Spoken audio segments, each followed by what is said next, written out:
My parents told everyone I died at birth, but I've been kept in our soundproof basement for 16 years. They claim I'm cursed because I'm a leap year baby and can only exist on February 29th.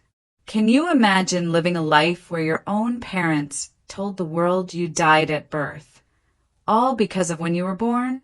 Where you only existed one day every 4 years, disappearing into a soundproof room for the rest. Because that was my reality, a dark secret buried deep in our basement. They called me a curse, a mistake, the bad luck baby. For 1,460 days, I was nothing but a ghost, fed through a slot like some forgotten animal they were too ashamed to put down. Then February 29th would roll around, and suddenly I was real. "Today you exist, baby," my mother would sing, her eyes manic, decorating my cell with streamers and balloons as if this was normal. But the truth, I knew, was far more painful. I was the affair child. My father's secret, a living reminder of a past my mother couldn't bear. My world, from before I could even crawl, was that soundproof room. A leap baby, the nurse had said when I was born. How special! But my mother, later diagnosed with schizophrenia and refusing her meds, saw something else. "She'll only exist sometimes," she whispered, her eyes wide. "That's perfect. That's the answer." My father, always deep in a bottle, was beyond hammered when they brought me home. The kind of hammered where he'd agree to anything. Mom laid out her plan, and he just nodded along, bourbon sweating through his pores.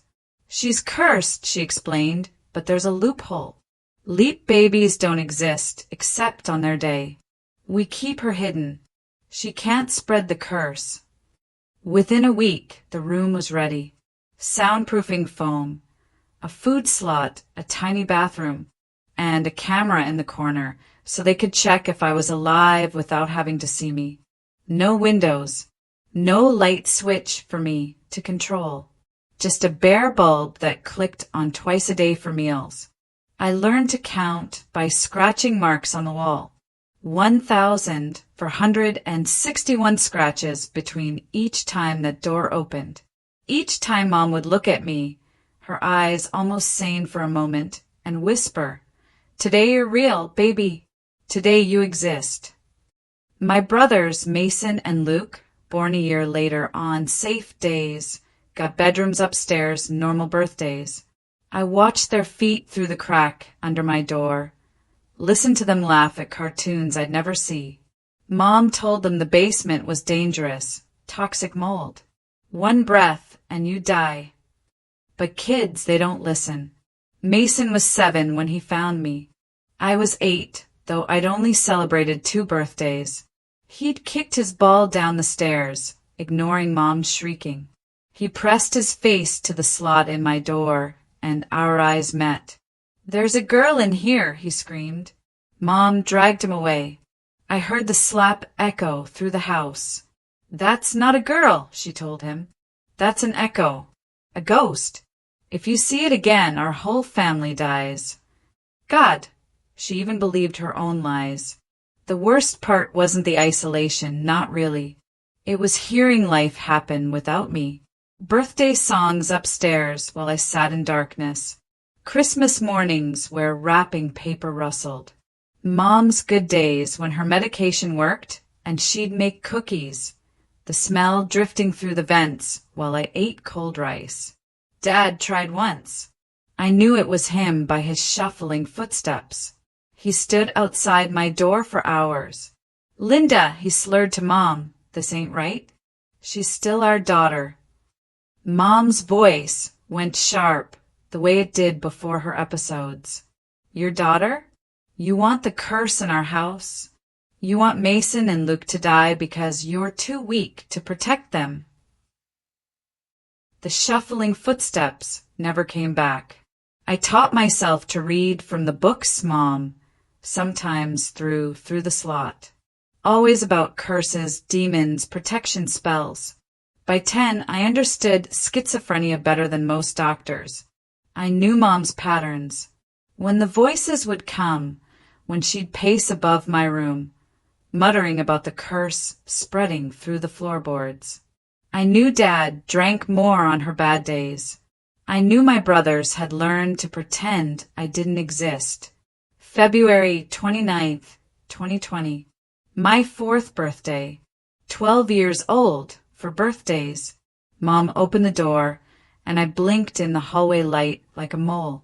Streamers, balloons, a cake with 4 candles.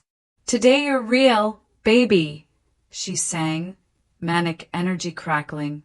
Today the curse sleeps. Mason and Luke hid behind Dad, terrified of the basement, ghosts their mother sometimes acknowledged. I tried to speak, but barely remembered how.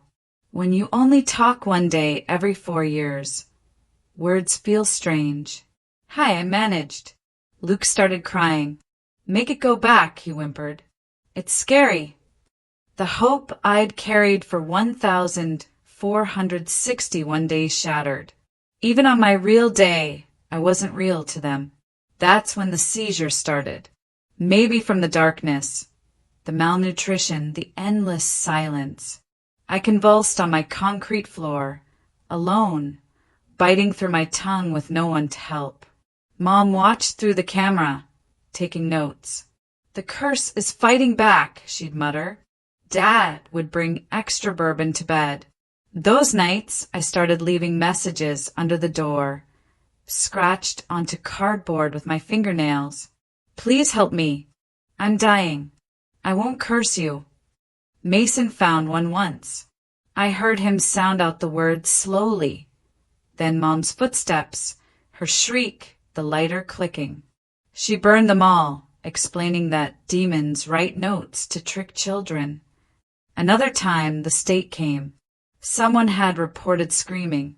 Mom smiled her medication smile, showed them around. The basement door, painted over, wallpapered, hidden behind a bookshelf. Just 3 of us and the boys, she chirped. The social worker noted the happy family, the clean house, the normal children. They never came back. February 28th, 2024. Tomorrow would be my 5th birthday. 16 years old, 5 birthdays. I heard Mom, pacing upstairs, off her pills again, muttering about leap year curses. Then, the sound I dreamed of for 5,843 days.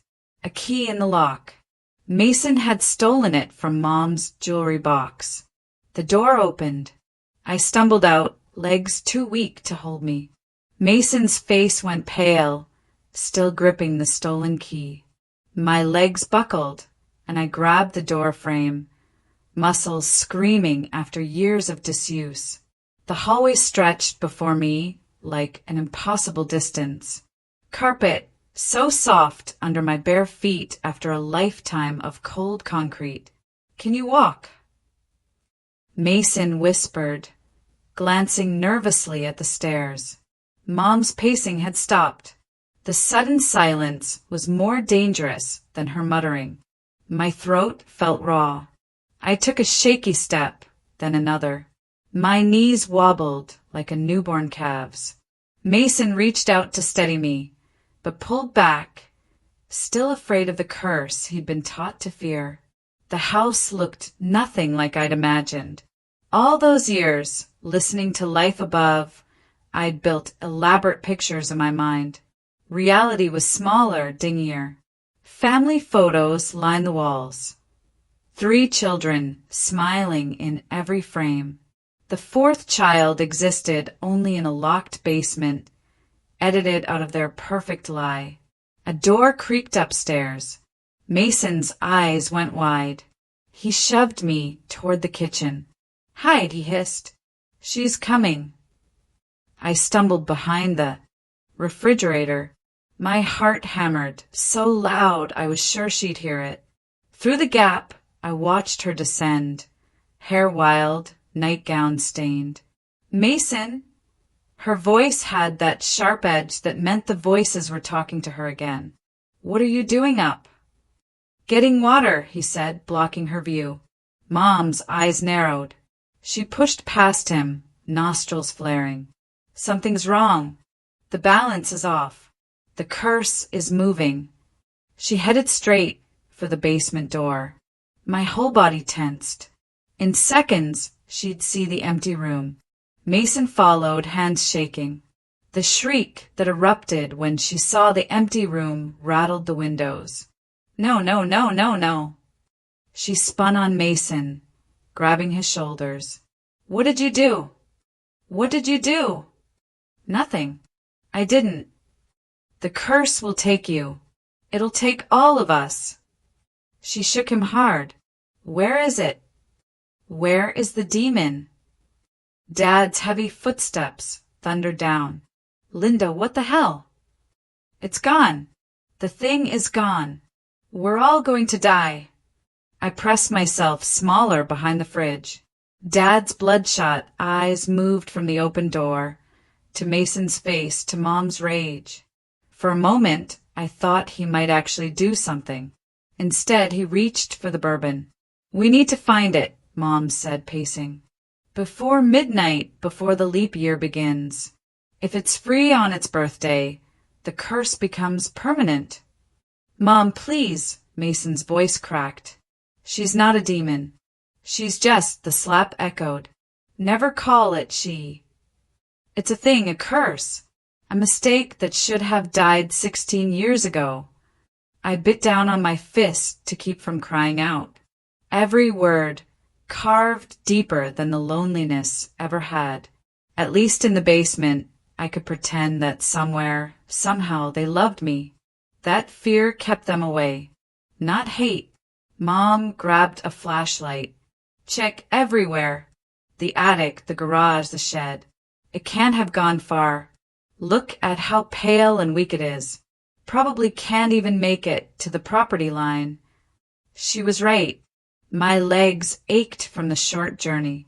16 years of darkness and malnutrition had left me with the strength of a sick child. But I had something they didn't expect. 16 years of listening, learning, planning. I knew Mom's patterns better than she did. Dad took another swig and shuffled toward the back door. "I'll check the shed." "Take Luke," Mom ordered. "He needs to learn. This is what happens when we let our guard down." "Linda, the boy is asleep." "Get him." Dad trudged upstairs. Mom continued her frantic search. Mason stood frozen. Guilt. When Mom disappeared into the laundry room, he darted to the refrigerator. "Go upstairs," he whispered through the gap. "My room, second door on the left. Hide under the bed." I shook my head. The stairs might as well have been Mount Everest. "You have to. She'll check here next." He was right. Mom's search pattern was predictable.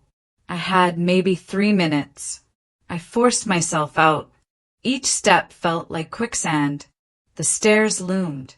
15 steps to freedom or capture. I grabbed the railing, pulled myself up one agonizing step at a time. Halfway up, I heard Luke's sleepy protests as Dad dragged him downstairs. Why do I have to look for ghosts? This is life or death. Mom's voice cut through. The thing that lives downstairs is loose. If you see it, don't look in its eyes. Don't listen to its lies. Just scream for me. My hand slipped on the railing. They were turning my baby brother into a hunter, and I was the prey. I reached the top of the stairs just as the search party headed outside. The hallway. For doors. A lifetime of mysteries.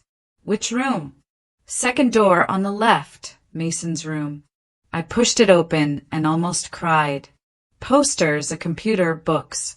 All the things I dreamed of, crammed into one beautiful space.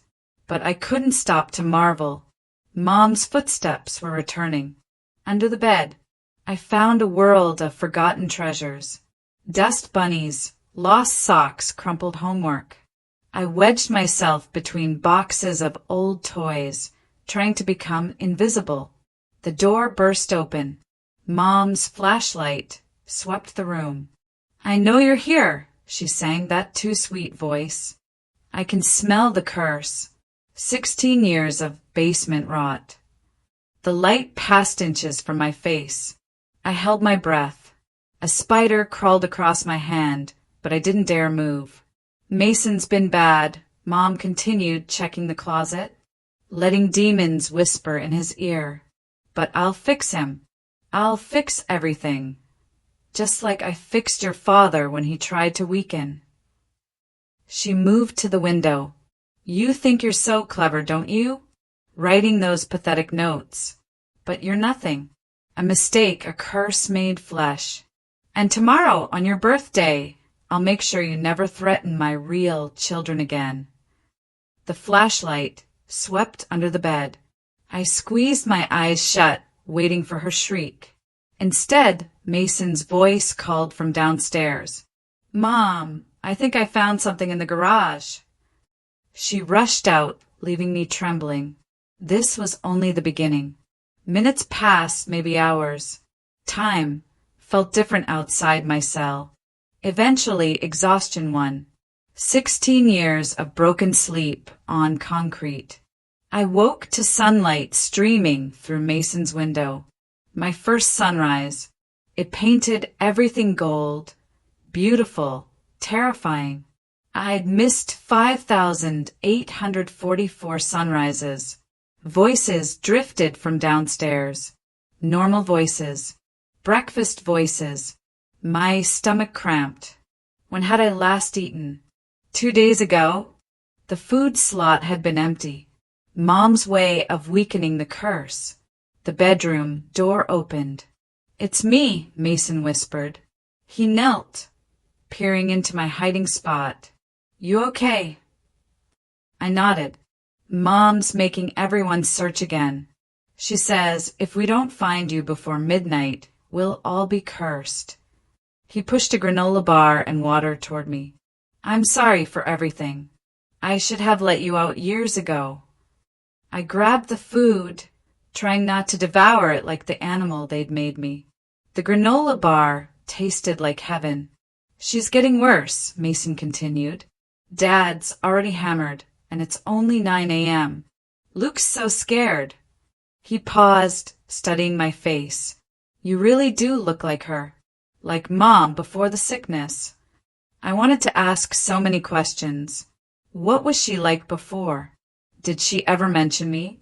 Footsteps on the stairs cut us short. Mason jumped up, kicking a dirty shirt to better hide the gap. "Stay quiet. I'll try to lead them away." The door opened. Mom stood there, greasy ponytail, eyes darting. "Talking to someone, Mason?" "Just myself." She stepped closer. "I smell it. The basement smell. It was here." "Mom, please." She grabbed his arm, nails digging in. "You let it out. You invited the curse. Do you want your brother to die?"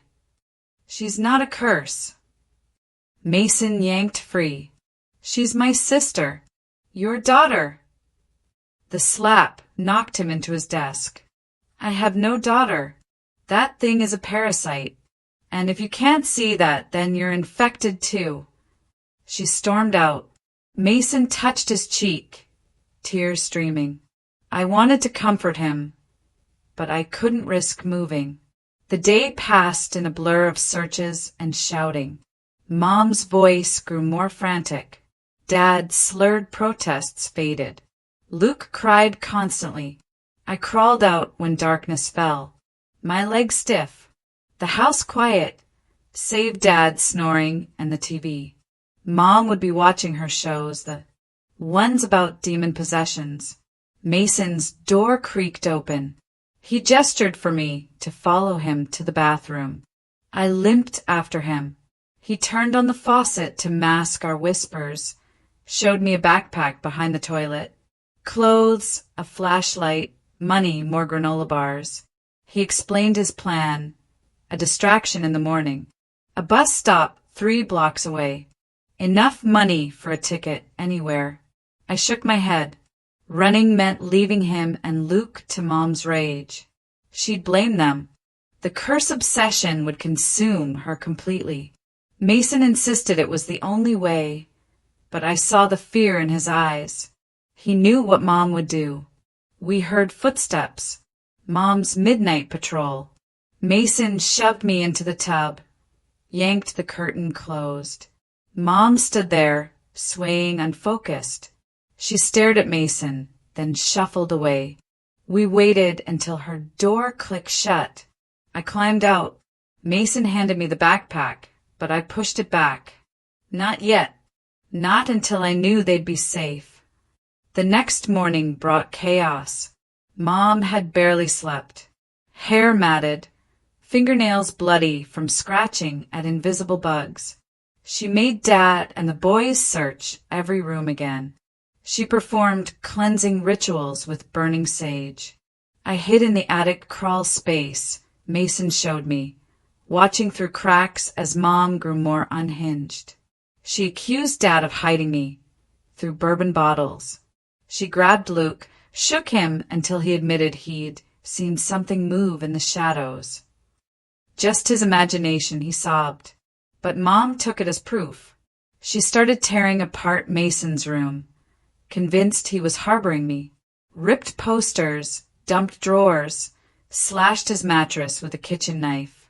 Mason tried to stop her, and she backhanded him so hard he fell into his bookshelf. Books crashed. Mom shrieked about demon sympathizers. Dad finally intervened, grabbing Mom's wrists as she raised the knife again. She turned on him, spitting curses, saying he doomed them all by creating me with another woman. That was news to me. I'd always assumed I was theirs, just born wrong. But Mom's ranting revealed the truth. Dad's affair. The other woman who died in childbirth. The baby he brought home in a drunken stupor, convincing his schizophrenic wife to hide his shame. The revelation sent Dad stumbling for more bourbon. Mom collapsed on Mason's destroyed bed, sobbing. Luke huddled in the corner. Mason sat among his ruined belongings with dead eyes. This was my fault. My existence had poisoned everything. That night I made my decision. If I stayed hidden, Mom would destroy them all. If I ran, she'd blame them for letting me escape. But if she caught me, if she could perform whatever ritual she believed would break the curse, maybe she'd calm down. Maybe they could have some peace. I crept down from the attic while everyone slept. My legs slightly stronger. The stairs still challenged me. I made my way to the kitchen, planning to eat. Let Mom find me with food, prove her theory. But Mom was already there, sitting in darkness. She didn't move, didn't even look up. I froze. Instead, she spoke in that calm voice that meant her medication was working. She asked if I was hungry, offered milk and cookies. The normalcy of it terrified me more than her ranting. I approached slowly, ready to bolt. But she just pushed a plate across the table, poured milk. We sat in silence while I ate, her watching me with sad, almost sane eyes. She said she knew I wasn't really a demon. The voices lied sometimes. But I was still dangerous, still cursed. Not my fault, but Dad's. His sin had marked me. The only way to protect Mason and Luke was to keep me contained. She was sorry about the basement, but what choice did she have? I wanted to argue, but I recognized this mood. The calm before her mind shattered again. If I played along, maybe she'd just lock me back up without hurting the others. I nodded. Agreed. Yes, I would go back downstairs. Yes, I would stay quiet. Yes, I knew she was protecting everyone. Mom smiled and reached across to touch my face. Her hand was ice cold.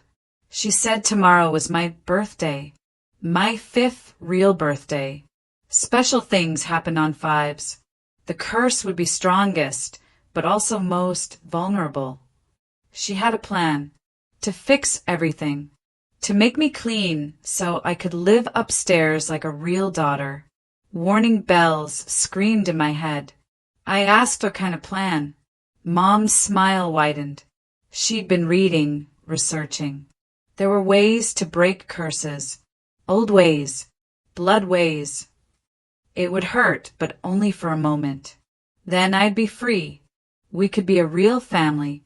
I jerked away from her touch. Her eyes flashed dangerous, then returned to false calm. She said I was scared. That was natural. But didn't I want to be normal? Didn't I want to stop hurting everyone? Tomorrow at midnight, when February 29th began, she would save me. Save us all. She stood, gestured toward the basement door. Time to go back. Just one more day. I could do one more day, couldn't I? For Mason and Luke, I knew running would trigger her completely. So I walked to the basement door, each step heavier than the last. Mom followed, humming a lullaby. The door stood open. The darkness below seemed to breathe. At the top of the stairs, I turned back. Mom held a hammer in her hand, pulled from somewhere while my back was turned. Not to hurt you, she promised. Just to fix the lock Dad had broken. Keep me safe until tomorrow night. You're my special girl, my leap year baby. Everything would be better after tomorrow. I descended into the familiar darkness. The door slammed shut. I heard her hammering, boards across it. No more food slot. No more light switch. Just darkness until she came for me tomorrow with whatever ritual she'd planned. Blood ways, she'd said. Old ways. But I wasn't the same girl who'd lived in this darkness for 16 years. 2 days of freedom had changed me. My eyes had seen sunlight. My legs had climbed stairs. My mind had tasted hope. I wouldn't wait passively for whatever horror Mom planned. The basement had a small window, painted black and boarded over. I'd never tried to break through it before accepting my prison. Now, I attacked it with desperate strength, using the toilet tank lid to smash at the boards. Splinters flew. My hands bled, but I kept hammering. Upstairs, Mom was singing, loud enough to cover the noise. Or maybe she wanted me to escape. Maybe this was part of her plan, letting the curse flee so she could hunt it properly. I didn't care about her twisted logic anymore. I just needed out. The first board cracked, pulled loose. Moonlight leaked through. The first natural light to touch my prison in 16 years. I worked faster, ignoring the pain. Another board came free. The opening was small, but so was I. After years of malnutrition, I heard footsteps above. Multiple sets. Mom had woken the others, telling them tomorrow's plan. Mason's voice rose in protest. A slap silenced him. Dad's slurred words joined in. Luke crying again. The last board wouldn't budge. I threw my whole body against it. Felt it crack but hold. Above, the footsteps moved toward the basement door. Mom was coming. To check on me. To make sure her sacrifice hadn't escaped. One final desperate shove. The board splintered. I squeezed through, skin tearing on broken wood and glass. The backyard spread before me. Vast, terrifying. I'd never been outside at night. Never felt grass under my feet or wind on my face. The basement door rattled. Mom's shriek of rage echoed through the house. I ran or tried to. My legs gave out after 10 steps. I crawled across the lawn, heading for the fence. Behind me, the back door burst. Open. Mom stood silhouetted. Hair wild, nightgown billowing. She held something. The knife from Mason's room. But she wasn't chasing me. Instead, she called out in that sweet voice, telling me to come back. The ritual wouldn't work if I was scared. I needed to trust her. She was my mother. She loved me. I reached the fence, tried to climb. My weak arms could barely pull me up. Mom was walking across the yard now, still talking. About curses and love and sacrifice. About making hard choices. About February 29th and the magic of leap years. Mason appeared in the doorway behind her. He saw the knife, started running. Mom turned at his footsteps. She raised the blade, not at him, at herself, pressed it to her own throat. She said if I didn't come back, she'd have to take my place. The curse demanded blood, if not mine, then hers, and after her, Mason. Then Luke, then Dad, until the debt was paid. I let go of the fence, turned to face her. Mason had stopped, hands raised like he was approaching a wild animal. Dad stumbled outside, bourbon in hand, trying to process it. Luke peered from behind him, eyes wide. Mom smiled at me, her special girl, her leap year baby. Come inside, she said. Let me fix everything.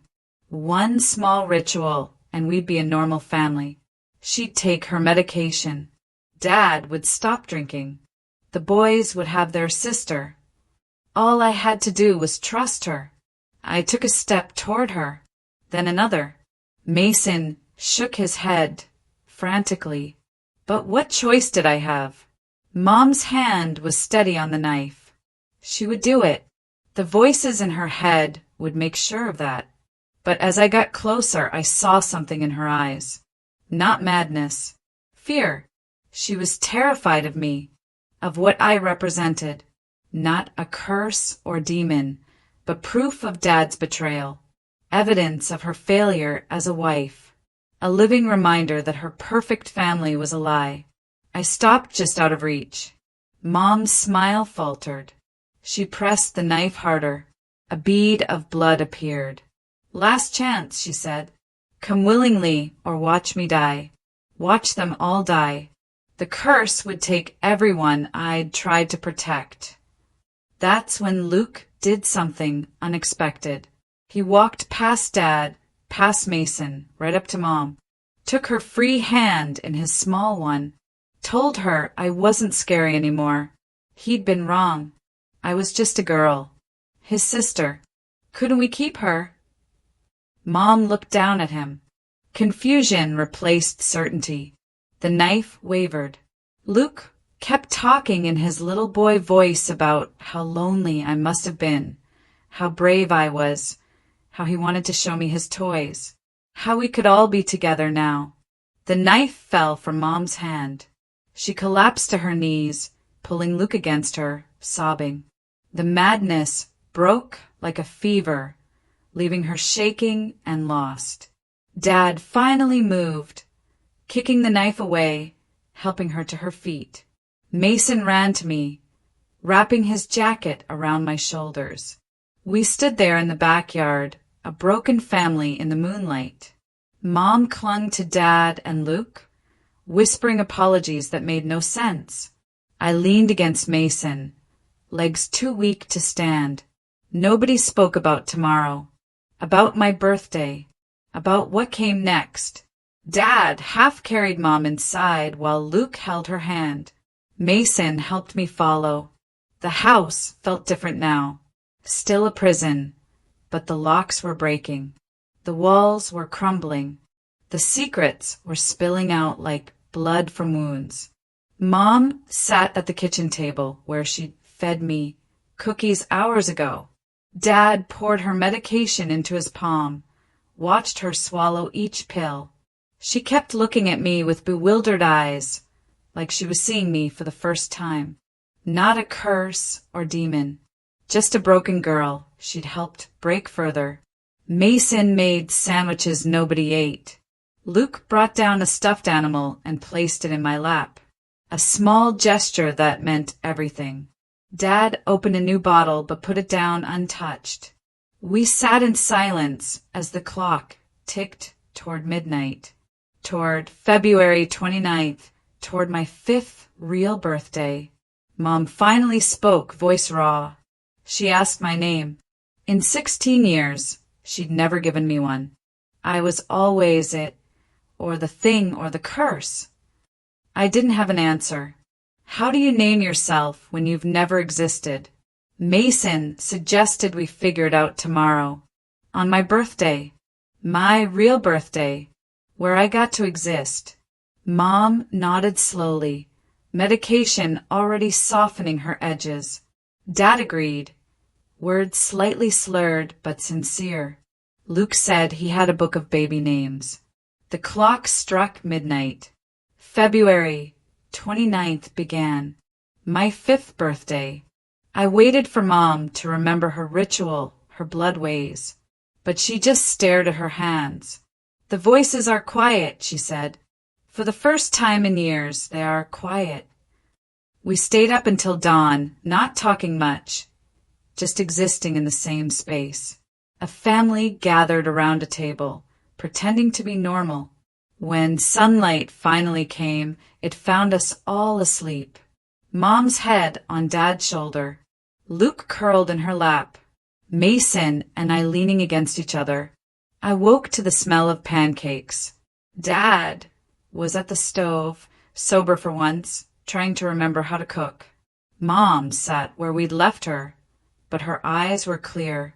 She watched me with something like wonder, like she was seeing a miracle instead of a mistake. Luke bounced into the kitchen with his name book. He'd marked pages. Emma, he suggested, or Sophia or Lily. Pretty names for a pretty sister. Mom flinched at the word sister, but didn't correct him. Mason brought down clothes from a donation bag. Real clothes that almost fit. He helped me to the bathroom. Stood guard while I took my first real shower. Hot water felt like magic. Soap smelled like freedom. When I came back downstairs, Mom had set 5 places at the table.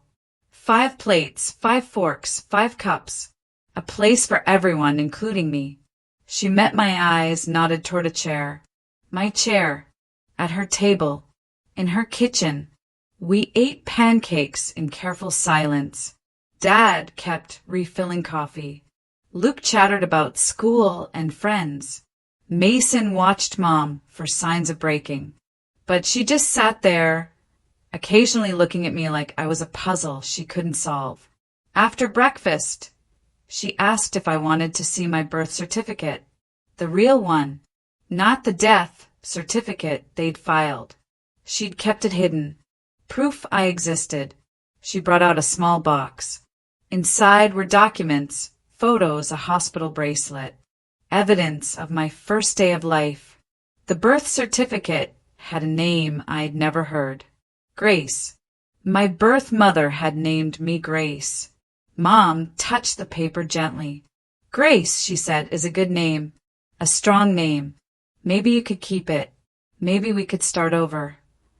She looked at Dad. He nodded. Mason squeezed my hand. Luke asked if Grace meant I was graceful because I walked funny. The normalcy of his question made everyone laugh. Broken, careful laughter, but laughter nonetheless. Mom smiled, and for a moment I saw who she might have been without the sickness, who she could maybe be again. The day passed strangely. Mom took her medication every 4 hours. Dad didn't touch alcohol. My brothers taught me things. How to use a computer. How to play video games. How to exist in spaces that weren't underground. My legs grew stronger with each hour of movement. But as evening approached, Mom grew restless. The voices are whispering again, she said, reminding her of dangers, of curses. She kept looking at me with growing fear. Medication fighting a losing battle against 16 years of delusion. Dad noticed first. He suggested Mom go rest, take extra pills. But she shook her head. The 29th was almost over. Tomorrow I would disappear again. That's how it worked. Leap year babies only existed on their day. She had to put me back before midnight or the curse would spread. Mason tried reasoning. Luke held her hand. Dad begged her to remember the progress. But the sickness was stronger than logic. She stood up, swaying. Said it was time. Time to go back downstairs. Time to be safe. Time to protect the real family from the fake daughter. I could have run. My legs were strong enough now. But I saw the knife block behind her. Saw her fingers twitch toward it. Saw my family tense with fear. So I stood up too. Nodded. Said okay. I understood. One more night in the basement. We can talk tomorrow. Mom's face crumpled with relief. She hadn't wanted to force me. She wasn't a monster, she said. Just a mother protecting her children. I was special. Different. I needed special care. The basement was for my own good. Our own good. I walked toward the door, each step measured. Mason grabbed my arm, shaking his head. But I whispered that it was okay. One night. Let her calm down. Let the medication work. Tomorrow we'd try again. He let go reluctantly. At the basement door I turned back. Mom stood there, wringing her hands. Dad beside her, defeated. Luke crying again. Mason's fists clenched. My family. My broken, beautiful family. I told Mom I forgave her. For the basement. For the darkness. For the years of being nothing.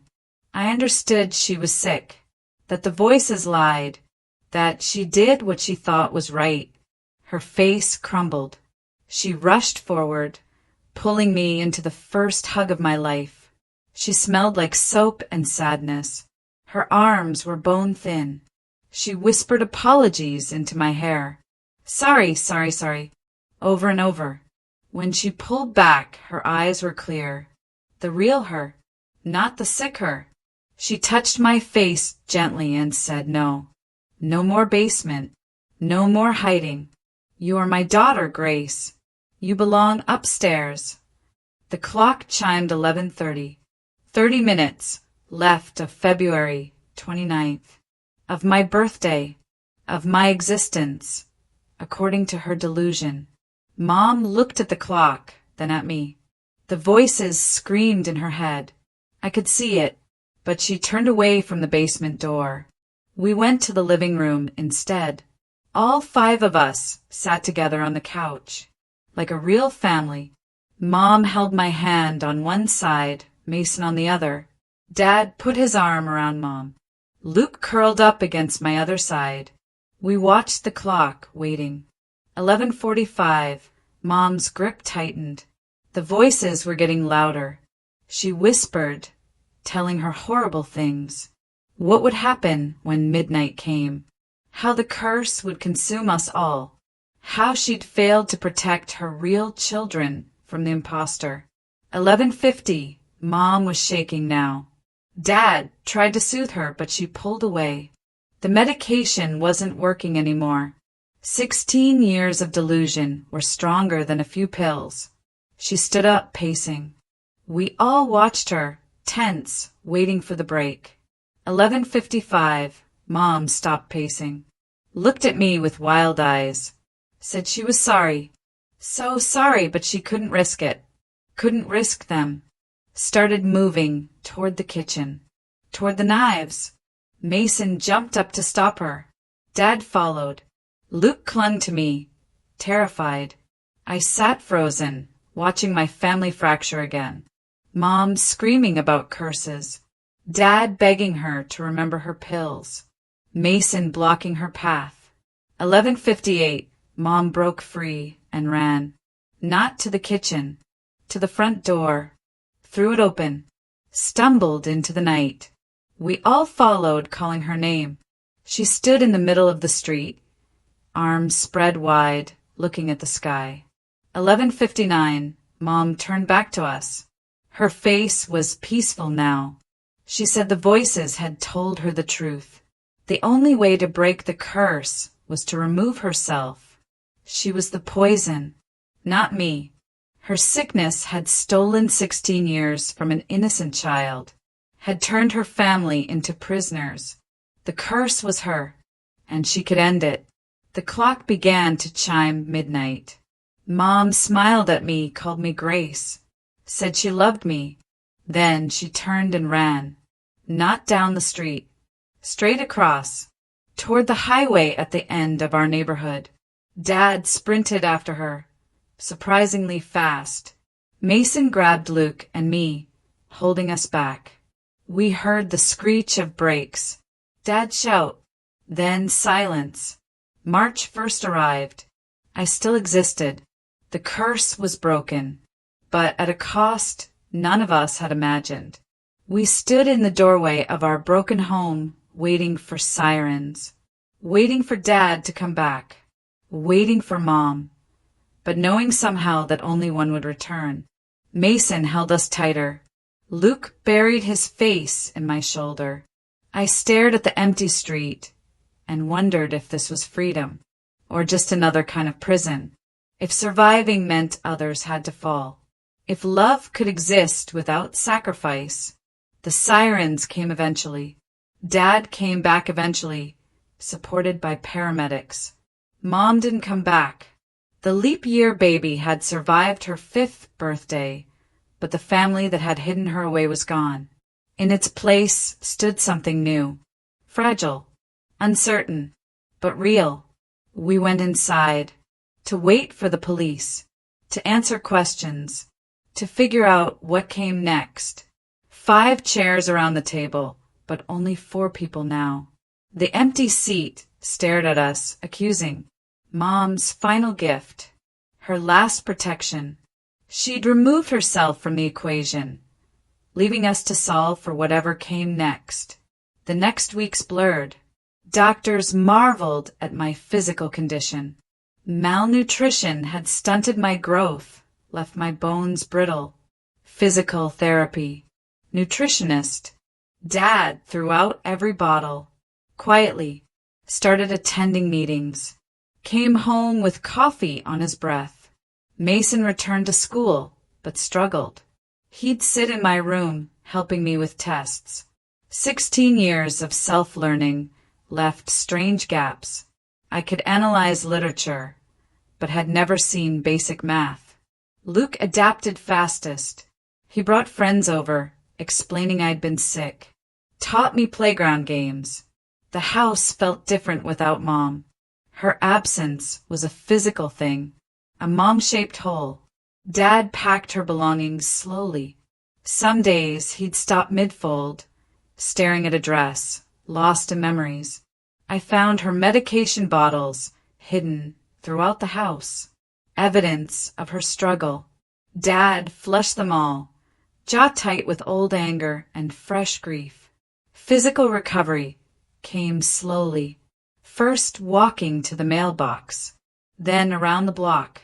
Mason or Dad always beside me. Neighbors stared. The story we told was simple. I'd been ill, hospitalized for years. People accepted it because the alternative was too horrible.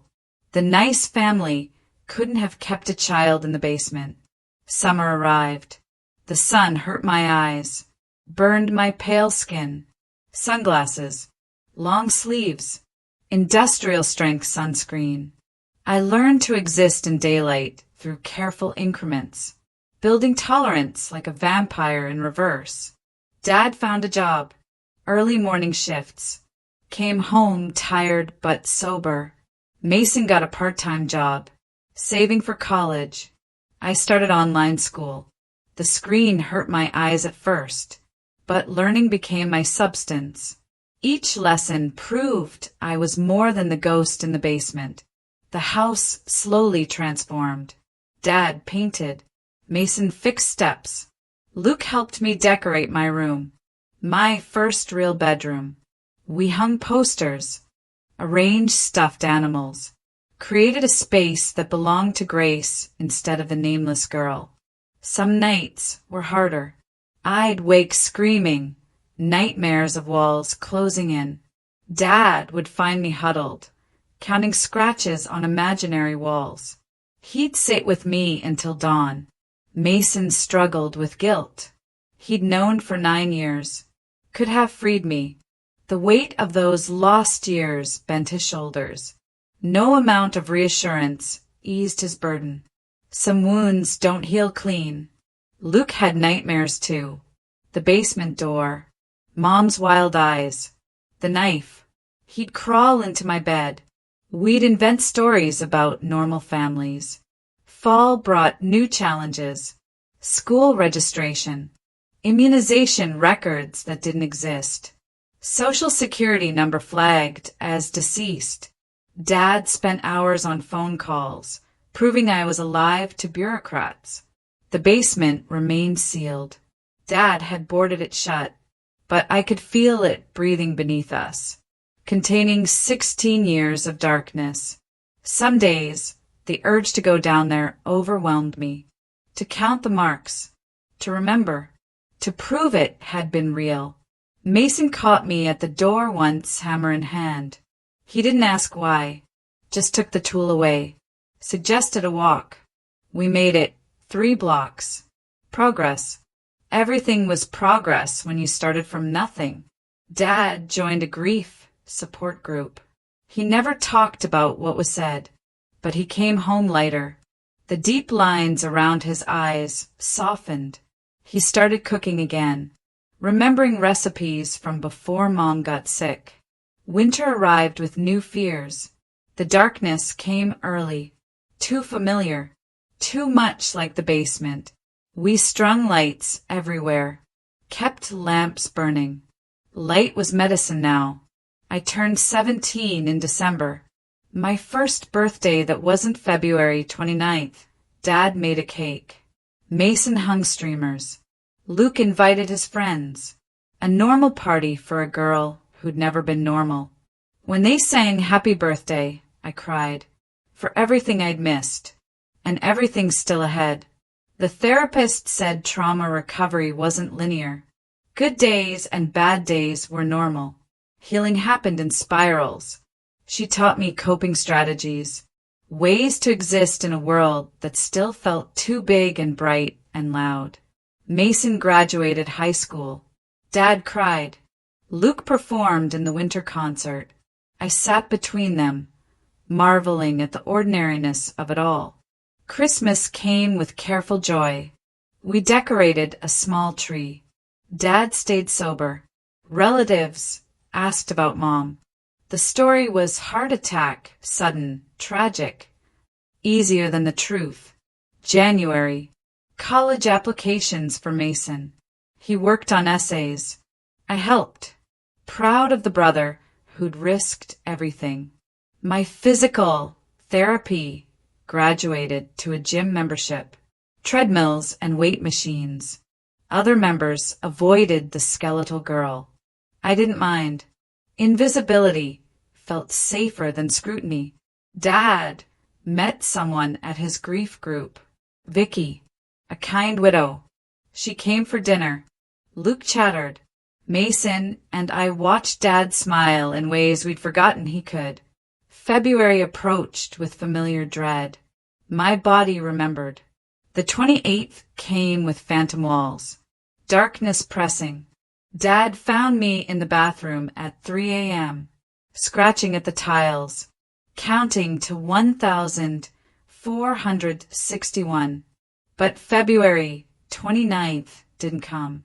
Wasn't a leap year. The first March 1st in 4 years where I didn't have to exist, where I could just be. Dad made pancakes anyway. A new tradition. Celebrating ordinary days because we'd lost too many of them. Spring returned. Genuine progress. I passed my GED. Mason got accepted to State University. Luke made the baseball team. Dad and Vicky grew closer. Life accumulated in small victories. The basement door remained sealed. Sometimes I forgot it was there. Other times it pulled at me like gravity.